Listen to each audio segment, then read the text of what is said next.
गिबियाव बिएन बड' निउस चेनेलाव बयखौ बरायबाय। चेनेलाव गोदानब्ला अननानै चेनेलखौ साबस्क्राइब खालाम आरो खौरांखौ मोजां मोनोब्ला लाइक खालामना हो। दानिया खौरांखौ जोबजासिम फारियै खोनासंलांदो।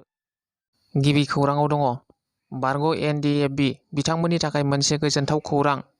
एबसु आरो बर' थुनलाइ आफादा गिबि मन्थ्रिजों मोनसे गुवारै सावरायलायनाय हाबाफारि लायो। थांनाय 2020 मायथाइयाव बिटिआर गोजोन गोरोबथानि गेजेरजों फैफानाय बारग' एनडिएफबि बिथांमोननि साख्रिनि थिसनथाइनि सायाव आसाम सरकारा गनायथि होबाय। बारग' एनडिएफबि बिथांमोनखौ आसाम सरकारनि नेक्स्ट लेभेलनि पुलिस डिपार्टमेन्टआव साख्रि ओंखारगोन। गासै पस्टनि 1% जायगा मासि लाखिनानै बारग' एनडिएफबि बिथांमोनखौ डाइरेक्ट रिक्रुटमेन्ट खालामगोन। गिबि मन्थ्रिजों गुवारै सावरायलायनायनि गेजेरजों गिबि मन्थ्रि बिथाङा मोनसे डिसिसन लाबाय होननानै एबसुनि आफादगिरि दिपेन बर' बिथाङा फोरमायनानै होदों।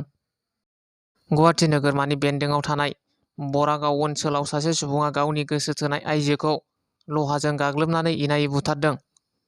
बुथारजानाय आइजोआ जुलि जाखानायमोन आरो गथ' 2 गोनांखामोन। नाथाय बे आइजोआ दायनिगिरिजों सिरि सिरि सोमोन्दो लाखिबोदोंमोन आरो दायनिगिरिया बिनि फिसाय आरो बिनि 2 गथ'खौबो लहाजों गाग्लोबदोंमोन। नाथाय बिसोरो थैथारासै, गोब्राब जोखोम जादों।